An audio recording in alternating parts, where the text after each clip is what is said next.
Amigos, este es su programa Agenda Económica, el programa de lunes a viernes, la tradición, ya una institución en lo que es programas económicos, Agenda Económica, su programa.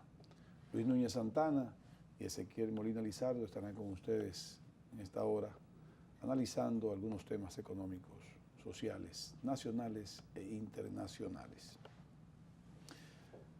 Tengo que empezar obligatoriamente este programa, Luis, para comunicarle a los amigos de Agenda Económica que nuestros eternos amigos Andrés Terrero Alcántara y José Manuel Luna Valiente ya no están en el staff de Agenda Económica a partir de este programa. Están en otros programas. Yo me permito desde acá darle las gracias a José Manuel y Andrés por su entrega al programa, por su fidelidad, por su profesionalidad, por su integridad. Y desde aquí muchísimas gracias. Este programa es de ustedes, siempre será de ustedes.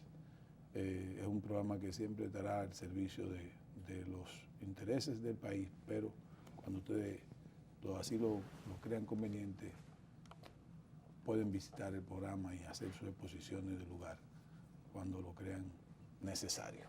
Así que me permito públicamente darle las gracias a José Manuel Luna Valiente por el tiempo que duró perteneciendo al programa Agenda Económica y a Andrés Terrero Alcántara, que por demás son mis amigos y mis hermanos. Luis, nosotros tenemos que hacernos eco de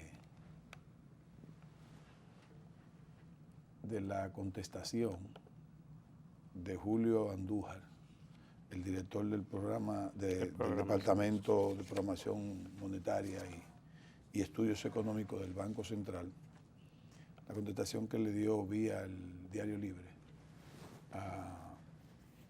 al distinguido profesional de la economía, Eduardo García Michel. Yo lo que voy a resaltar, pues, te voy a dejar el comentario más profundo a ti. Don Eduardo García Michel es un economista totalmente de renombre, íntegro, un profesional a carta cabal, pero en uno de sus artículos que él semanalmente publica en el Diario Libre, yo lo leo todo porque es una escuela.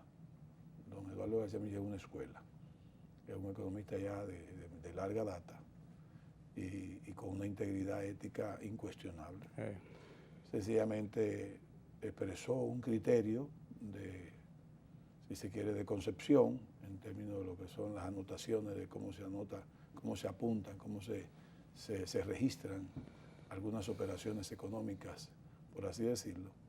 Expuso su criterio, pero lamentablemente tuvo que ser contestado porque se entendió que no fue tal vez las mejores de sus exposiciones en términos de cuáles son las intenciones o cuáles deben ser las funciones del Banco Central.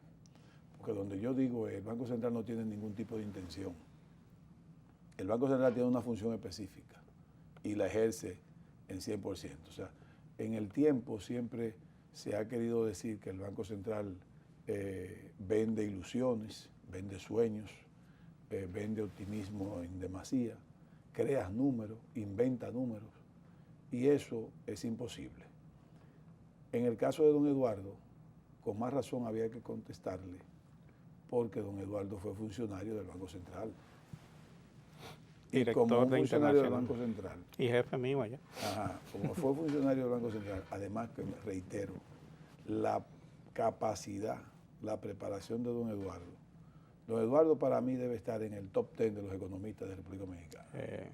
O sea, entre los primeros 10 economistas de este país, don Eduardo tiene que estar en uno de esos lugares. Por lo tanto, Julio Andújar tenía que verse en la necesidad perentoria de exponer la verdadera función del banco en la anotación contable, por así decirlo, de lo que fueron las condonaciones de deuda, si se quiere, o aportaciones de capital de esa deuda de Petrocaribe, que el gobierno a principio de año, con menos del 50%, algo menos del 50%, saldó. El 51 compró el 98. La deuda. Por eso se benefició. Fíjate, esto es bien interesante y Agenda Económica hace estos comentarios porque quiere ser parte de la discusión técnica y de las aclaraciones que merece la población dominicana cuando se tocan temas técnicos como este, que tienen que ver con los resultados de las finanzas públicas y con los resultados de las relaciones del país con el resto del mundo, de aquellas que se registran en la balanza de pago, tanto en la cuenta corriente como en la cuenta financiera. Lo que dijo don Eduardo fue algo que es un poco extraño, refiriéndose a la forma como se registró esta operación, porque él es un hombre extremadamente decente, como tú dices, pero él dijo que los técnicos que trabajan en la publicación del informe de la economía se excusan en la metodología del Fondo Monetario Internacional para dosificar la información fiscal, para patrocinar la publicación de un resultado virtual en las cuentas del gobierno. Él estaba hablando, cuando dijo esto, lo dijo en un artículo que escribió que se llama Transparencia. A ver si el sentido de la transparencia en las cifras económicas. El sentido de la transparencia en las cifras económicas. Y básicamente, Eduardo, yo creo que se confundió un poco, don Eduardo, porque él lo que estaba era tratando de decir que en el Banco Central se publican cifras que no se corresponden con lo que se publica en el presupuesto de la nación. Siempre hay una discrepancia, porque como dice Andújar, en el presupuesto las operaciones se hacen por el método de lo devengado, o sea, en base a caja. El presupuesto se hace calculando los ingresos que se supone que se van a recibir en el periodo para el cual se hace el presupuesto, y en función de eso se hace la distribución de esos ingresos por el lado del gasto, dándole a cada entidad del gobierno que se maneja dentro del presupuesto una asignación determinada. Esto es un flujo de caja. En el caso de las cuentas externas, que es donde se registró la operación de Petrocaribe, la operación no se hacen así, se hacen siguiendo una metodología que aplican todos los países que son miembros del Fondo Monetario Internacional, y creo que algunos que no lo son, si es que hay algunos, también utilizan esa metodología, porque la balanza de pago es una cuenta donde se registran las operaciones comerciales y financieras de un país con el resto del mundo durante el periodo para el cual se hace la balanza de pago. Esas operaciones comerciales y financieras tienen dos caras, la cuenta corriente y la cuenta de capital y financiera. En la cuenta corriente se registran las operaciones de bienes y servicios y pago de intereses de la deuda. En la cuenta de capital y financiera se registran los ingresos y amortizaciones de capitales, los desembolsos y amortizaciones de capitales y los movimientos de pasivos del país con el resto del mundo. No se trata de un flujo de caja como ocurre con la cuenta presupuestaria, sino que se hacen operaciones por encima y por debajo de la línea para registrar lo que son operaciones de financiamiento, y aquella parte de la deuda de Petrocaribe que se renegoció con descuento esa parte de descuento se registra como una amortización de la deuda por encima de la línea y por debajo se registra como un financiamiento en la balanza de pagos. Entonces, en el caso de la cuenta fiscal, solamente se registran por encima de la línea las operaciones de ingresos y egresos que recibe el gobierno.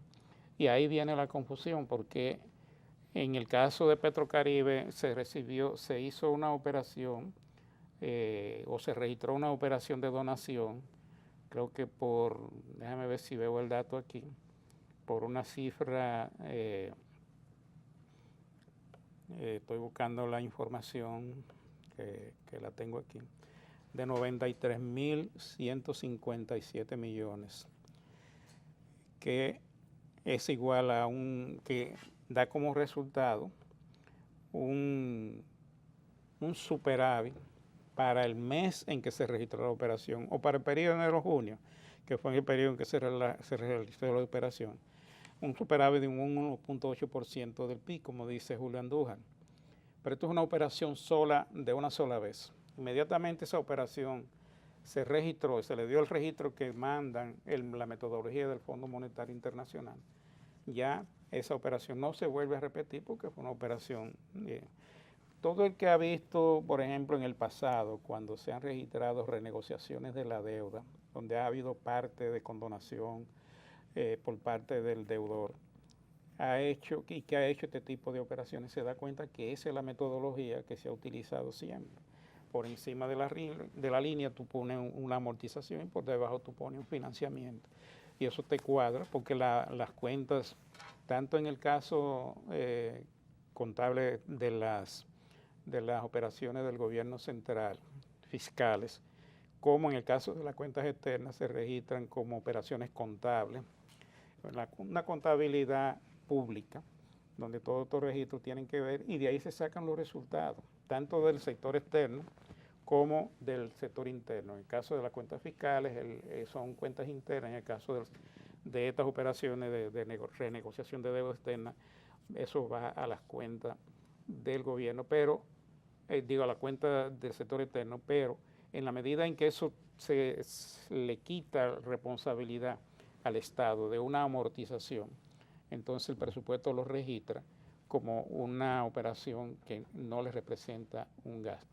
Es un poco complejo para la gente que no son especialistas en esta materia, pero lo que nosotros queremos decir es que lo que yo veo mal, porque cualquiera puede tener un error de interpretación, sobre todo si tú no eres una persona que está acostumbrado a hacer estadística, tanto de cuentas fiscales como del sector externo. Tú puedes tener una confusión y puedes interpretar esto, pero no tiene el derecho, y ahí es donde yo creo que don Eduardo cometió un error, de decir que eso tiene una intención de ocultar una realidad, porque eso no es cierto. Don Eduardo para mí es toda una autoridad, fue jefe mío en el Banco Central, una persona con sólida formación y además una persona moralmente incuestionable. Pero ahí cometió un error y lo hizo de mala manera porque no tenía que decir que había intenciones ocultas en esa operación, que aparentemente él no entendió cómo se hace el registro. Y no tiene que entenderlo porque son operaciones contables de ingresos y egresos y de movimiento de capitales, de activos y pasivos, en este caso con el resto del mundo. Y hay que tener bien clara cuál es la metodología que utiliza el Fondo Monetario Internacional, que es la misma que utilizan todos los países para fines de registrar sus cuentas del sector externo, que también tiene metodología para las cuentas públicas fiscales y para el cálculo de las cuentas nacionales y todo esto. Pero hubo ese desliz por parte de don Eduardo, y aquí yo le doy la razón a este muchacho Andújar, el director de Programación Monetaria y Estadísticas Económicas del Banco Central, porque hizo realmente una respuesta técnica decente, no insultante, y de esa manera le contestó a don Eduardo y puso las cosas en orden.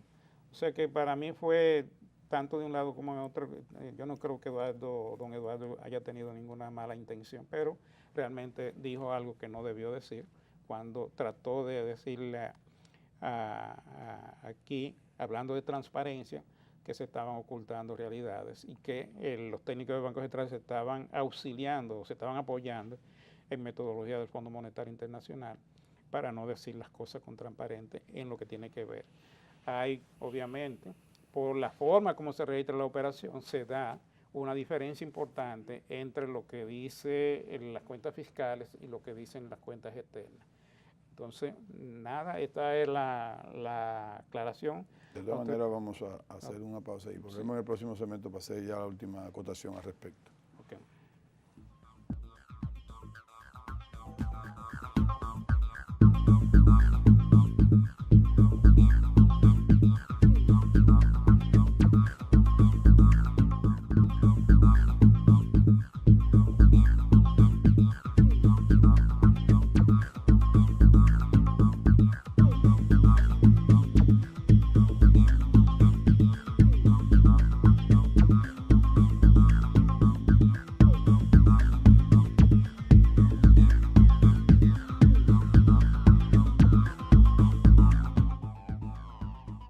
Bien, amigos, continuamos con el programa Agenda Económica. Luis Núñez Santana y un servidor Ezequiel Molina Lizardo iniciaron este programa comentando la contestación de Julio Andújar, el director de programación monetaria del Banco Central y de Estudios Económicos. En su respuesta del artículo de don Eduardo García Michel, que decía el sentido de la transparencia en las cifras económicas. De hecho, desde el título del artículo, ya don Eduardo llama la atención de buscando cuál es un sentido u otro. El sentido de manejo, de manipulación o de sencillamente de vender ilusiones. Don Eduardo, como tú decías, tal vez cometió el desliz de hablar de resultado virtual, de dosificar resultados virtuales. Y yo quiero que me permitan, porque Luis ya ha hecho una exposición, yo dije una, pero realmente esta carta merece no de leerla entera, pero los artículos, los párrafos más importantes. Y él comienza, Andújar, diciéndole que patrocinar la publicación de un resultado virtual en las cuentas del gobierno. Y él se va con mucha prudencia a lo que es virtual. Virtual dice existencia aparente o no real. Algo que no existe. O no real. O sea, si habla de virtual, don Eduardo, que debe saber bien el término, don Eduardo lo que está diciendo es que esos resultados son aparentes, que no son reales. Entonces, acusar o indicar que el Banco Central emite resultados no reales, yo creo que es un desliz muy fuerte. Desliz muy fuerte porque atenta contra la credibilidad de una institución que ha demostrado precisamente totalmente transparencia, totalmente capacidad para arrojarle a la población los resultados que son. El gobernador, de hecho, yo veo que cuando va a hablar de lo que son los posibles resultados de crecimiento económico, yo siempre he visto, a lo largo de los años que conozco todo el desempeño de Abel Albizu, que hasta es cuidadoso en decir un número X. Y siempre lo hace por debajo. Ya al final de año se da cuenta que el gobernador habló de una cifra y siempre se va por encima. Es conservador. Entonces, yo voy a leer algunos, por ejemplo. Dice, como bien sabe un economista con la experiencia, formación y prestigio del licenciado García Michel. Estoy citando exactamente la contestación. Gran conocedor de los criterios de rigurosidad y profesionalidad con los que se maneja un departamento técnico como el de programación monetaria. Desde hace varias décadas, en la República Dominicana y en más de un centenar de países, el registro de las cuentas fiscales se hace por el método de lo devengado. El registro de las cuentas fiscales, siguiendo los lineamientos del Manual de Finanzas Públicas del FMI. De acuerdo a dicho manual, dice Andújar, la condonación de deuda da lugar a una disminución de los activos financieros y usualmente a una reducción del patrimonio neto del acreedor, igual al valor de la deuda condonada. Me explico. Venezuela tenía 2.000 millones de pesos apuntado o anotado como que República Dominicana se lo debía. Pero inmediatamente decide como país condonar esa deuda, definitivamente entonces que hay una reducción de los activos del patrimonio neto de Venezuela, porque ya lo regaló, por decirlo algo, lo condonó la deuda. Y al mismo tiempo disminuye las deudas del país que le condonaron la deuda, o sea, del deudor. Entonces él lo dice así muy claro. Y a una disminución del pasivo y a un aumento del patrimonio neto del deudor, lógicamente. Si la contraparte de la transacción es un gobierno extranjero u otra unidad del gobierno general, la transacción se considera como una donación de capital, tanto para el acreedor como para el deudor. Tomando esto como referencia, la compra anticipada a descuento de la deuda de Petrocaribe por el gobierno dominicano debe registrarse tanto por debajo como por encima de la línea. En el primero de los casos, o sea, por debajo, la operación comprende una amortización de deuda, algo en lo que parece no haber diferencias con lo planeado por el licenciado García Michel. O sea, no hay diferencia entre ese criterio. En lo referente al registro por encima de la línea, según la metodología del FMI, el descuento obtenido en la operación se considera una donación de capital, un ingreso extraordinario que no estaba previsto en el presupuesto. Que es equivalente a una amortización. Como tal, lo registró el Banco Central de la República Dominicana.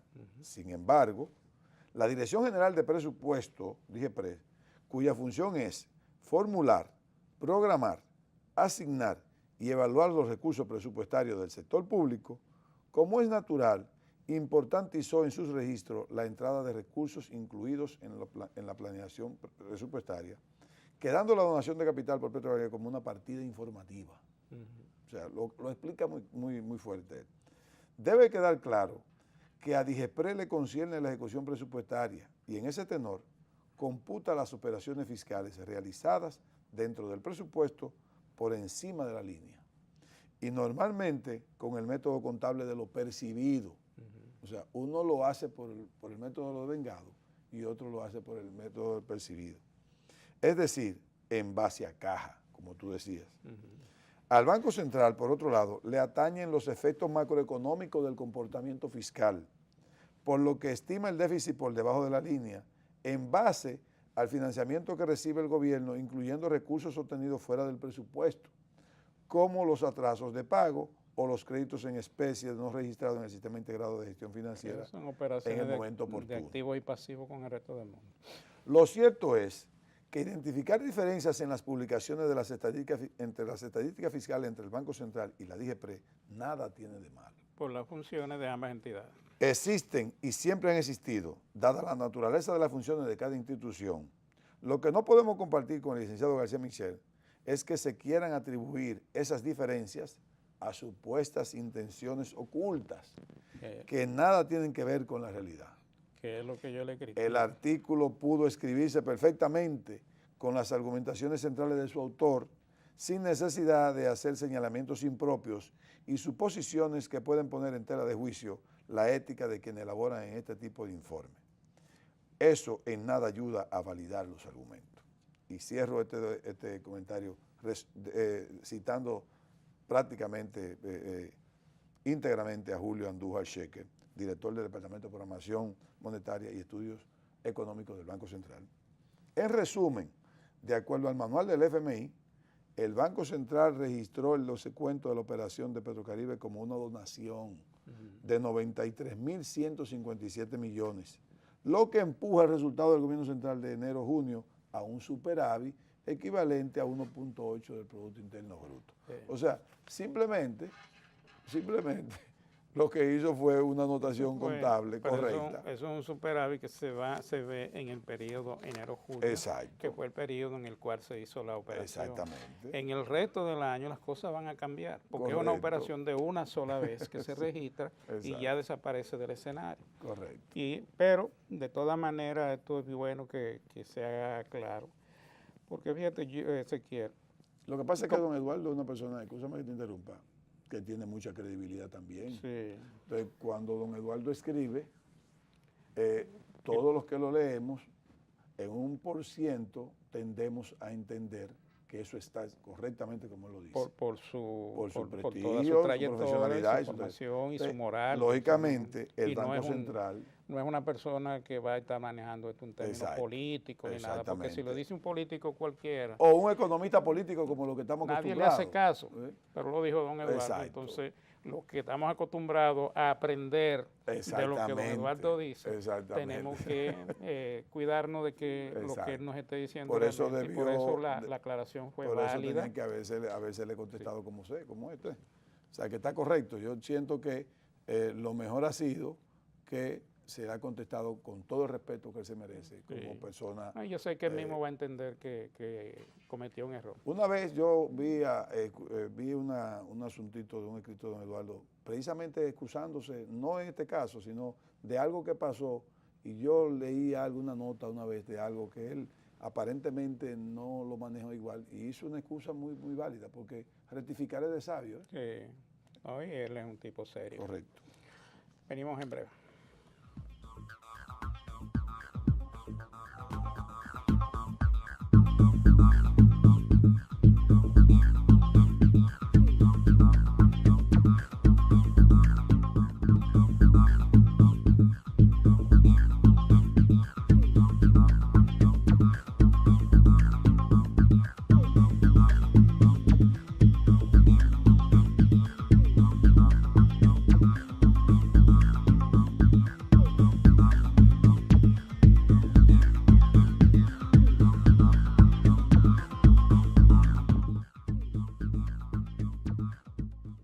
Continuamos con el programa de Agenda Económica.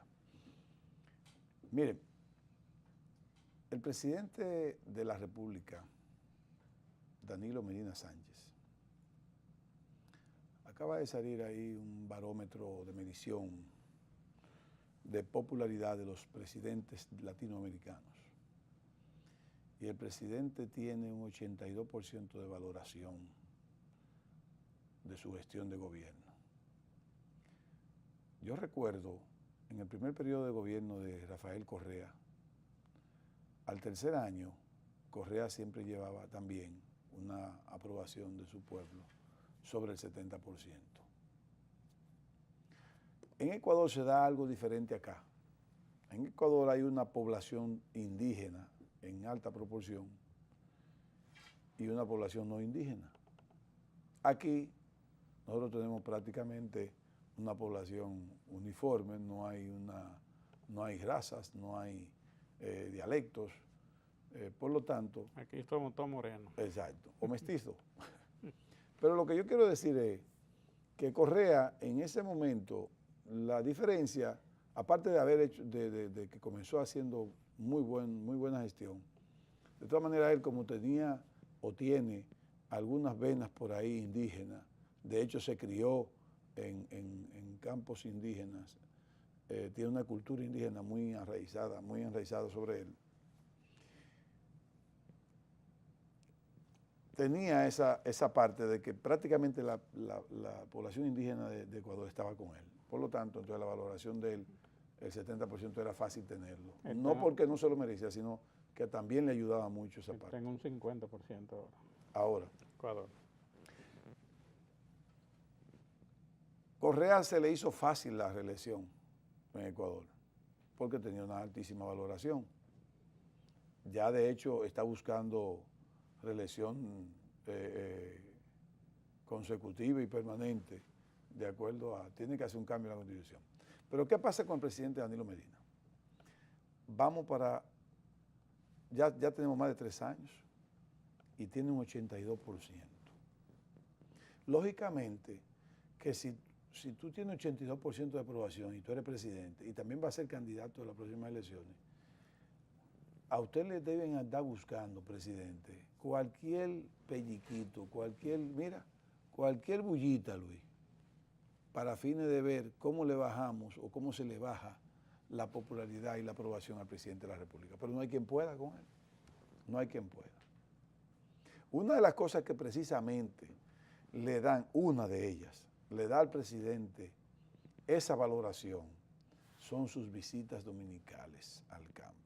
Sí, la llamada visita sorpresa. Exacto. Ya yo no le menciono, ya yo no hablo de sorpresa, digo visitas dominicales. Pero el presidente dice que la va a defender con un y diente y habla de visitas ahí sorpresa. Ahí voy. El presidente dice, de acuerdo a los resultados que yo veo, de acuerdo a la esperanza que veo en el rostro de la gente que yo visito, a los que asistimos, esas visitas las voy a defender con uñas y con dientes. Ustedes saben que cuando en la expresión popular decir uñas y dientes es pelear, eso es pelear. Lógicamente en las palabras del presidente, en labios del presidente, no podemos pensar que el presidente se va a embrujar con nadie, ¿verdad? Yo sí estoy dispuesto a pelear por eso, porque yo sí sé cuáles son los resultados. Sin embargo, el presidente tiene dentro de su gobierno, dentro del mismo pueblo, en algunos medios de gente incondicionales, en el sentido de que no necesitan pagos por eso, como el caso de Agenda Económica. La colaboración desinteresada para defenderlo con el debate de las ideas, con el debate de las ideas conceptuales, de esos resultados. Agenda Económica estará siempre dispuesto, por los resultados que también vemos, aunque él lo ve más que nosotros, para debatir con ideas conceptuales esos resultados y esas visitas. Porque esas visitas no se hacen ni con bandería política, ni con intención electoral. Nunca la ha hecho, nunca la va a hacer, y en los próximos 4 años también la va a seguir haciendo. Los resultados son evidentes, evidentes. Lo que pasa es que de una u otra manera los medios de comunicación se hacen eco de estas descabelladas exposiciones del candidato opositor, donde él se ha empecinado en entender que las visitas del presidente son un fracaso, donde él se ha empecinado en decir que la política agropecuaria de este gobierno es un fracaso. Yo no entiendo, porque parte del éxito del turismo y del éxito de la aportación del turismo a la economía dominicana es precisamente el auge del agro. Luis, no estoy entendiendo. O sea, yo cuando veo, el presidente habló de un turista por habitante en un tiempo determinado, veo entonces que tiene un proyecto y un plan de todo lo que es creación de construcción de avenidas, circunvalación, carretera, autovías, todo. También veo entonces aporte al agro, creación de muchísimas estructuras agropecuarias.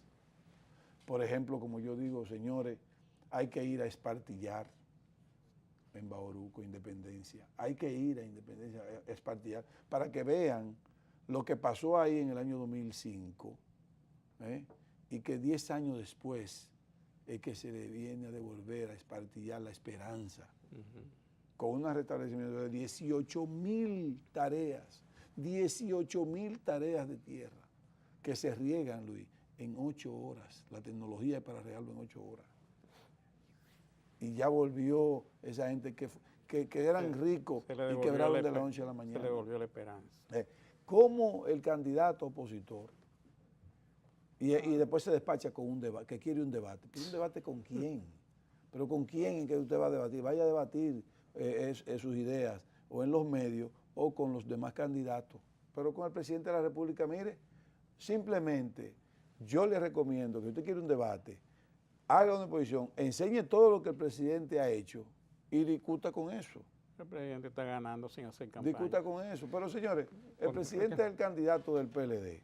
Estamos en octubre y no hay ninguna seña de que se va a hacer campaña en este año ya. Pero mire, Ezequiel, esa información, yo hace rato que estoy provocado porque tiene un párrafo bien interesante. ¿La del presidente? La información donde se da la valoración del presidente. Ah, ok. Aquí hablando de los gobiernos dominicanos, de las valoraciones del 2004 al 2015. Entonces, oye lo que dice. De 2004 a 2015 las mediciones a los gobiernos dominicanos de turno alcanzaron aprobaciones de 21% en el 2004. ¿Quién era que estaba gobernando? ¿En 2004? ¿No es Hipólito Mejía? El jefe de Abinader.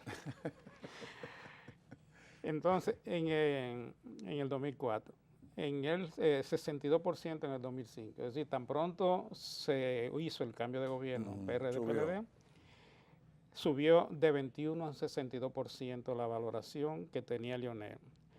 En el 2006, Leonel tenía un 61%, pero comenzó a bajar a partir de 2007. En 2007 bajó a un 46%. 50% en el 2008, 47% en el 2009, 45% en el 2010, 45% en el 2011 y un 36% en el 2012. Sí, por la campaña ahí ya injusta. Se veía el efecto. Claro, declive de ya que va a entregar, ya no va a ser más presidente. Y eso explica en gran medida la reelección del presidente Medina, porque el PLD con un candidato con un 36% de aprobación, corría el riesgo. Un 36% y Leonel Fernández fue el único expresidente de la historia política dominicana que fue tan atacado después de entregar el poder. Por la campaña injustamente. Que hizo. Sin embargo, Medina en el 2013 tenía ya un 74% y un 82% en el 2015. O sea que en lugar de ir bajando, lo que ha ido ahí creciendo. Entonces, eso es un dolor de cabeza para la oposición. Y ahí es donde está. Y entonces, obviamente, la oposición entiende que lo que hay que atacar son los puntos fuertes del presidente Medina. Vamos a defenderlo con uñas, con dientes y con el debate de las ideas conceptuales, que ese pleito se gana solo. Mientras tanto, hacemos una pausa.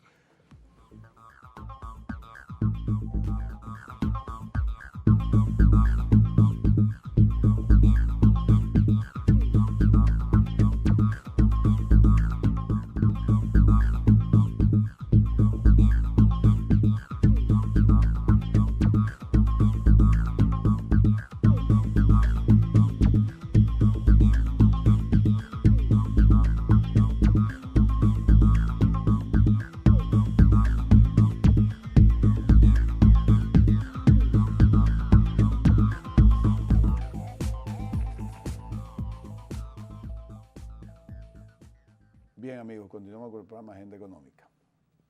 Miren, la entrada en el debate político haitiano, o la salida al aire o a las calles de Jean Beltrán Aristide, patrocinando una candidata a presidencia o a presidente de su país, tiene que llenar de preocupación a la República Dominicana. Y le voy a decir por qué. Aristide, del año 1990, cuando fue proclamado presidente por primera vez, se declaró prácticamente enemigo de la República Dominicana.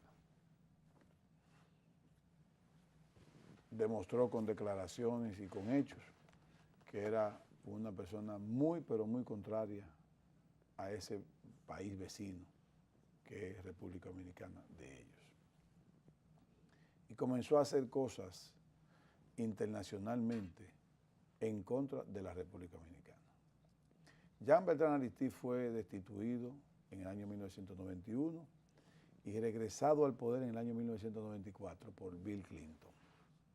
Aun cuando a Bill Clinton le aconsejaron que no lo repusiera, porque Jean Beltrán Aristide tiene registro de esquizofrenia en la CIA,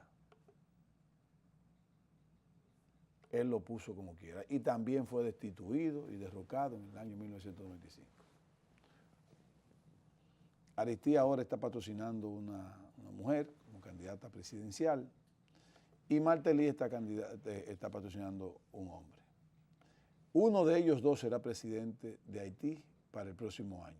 Y los dos son enemigos. Y los dos son enemigos de la República Dominicana. Por lo tanto, la cordialidad y la armonía en las relaciones dominico-haitianas no se prevé buena en los próximos años. Haití seguirá con su política de tener conflictos con la República Dominicana. Tendrá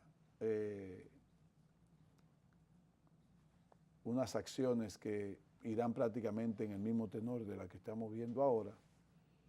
Entonces yo entiendo, Luis y amigos de Agenda Económica, que el país tiene que comenzar a pensar y a planificar cuáles son las acciones internacionales que tendremos que hacer a fin de comenzar definitivamente a neutralizar. No, yo no estoy hablando de conflictos bélicos, yo no estoy hablando de conflictos agresivos ni violentos, pero tenemos que comenzar a decirle al pueblo, el Estado Dominicano y todo lo que es la sociedad civil y el pueblo entero, tiene que estar involucrado en lo que va a ser la política de cooperación, la política y las relaciones con los haitianos, completa, desde la mano de obra haitiana que viene acá, desde las exportaciones y las importaciones, las acciones de cooperación, el proyecto binacional que tiene Juan Vicini, Capellán y otro grupo. Todo eso hay que establecerlo. Pero claro, y decir esto es lo que van a hacer nosotros y esto es lo que tenemos que comenzar a hacer. Con los haitianos, señores, yo no le veo esperanza de llevarnos bien. Ellos no quieren. Ya comenzó, entró en vigencia ya la prohibición de la entrada de 23 productos dominicanos hacia territorio haitiano vía terrestre. Vía marítima no se puede porque ellos precisamente lo que tienen es prácticamente no tienen muelle. Es un comercio detallista. Exactamente. Aeropuerto no es suficiente para poder entrar toda esa importación de productos que se entra vía terrestre. Además de que sale muy caro. Eso se llama encarecer los productos. Claro. Eso es muy difícil. Además, cosas así se hacen incluso con más tiempo, para que el país que se afecte, en este caso Dominicana, pueda decir, bueno, pues entonces, ¿qué podemos hacer nosotros? Establecer lo que se llama una carretera aérea con eficiencia, buscar aviones especializados para eso, que sean avionetas, que vayan y vengan, que Haití haga un aeropuerto que puede ser con cooperación dominicana o cooperación con Banco Internacional, con el Banco Mundial, el Banco de Desarrollo. O sea, todo eso, pero eso se le da 1 o 2 años. Porque ciertamente Haití tiene un problema de eficiencia en términos de recabar impuestos. Pero no le pueden decir que eso es un problema de las exportaciones dominicanas. Es un problema de ellos. Y eso no es tan difícil.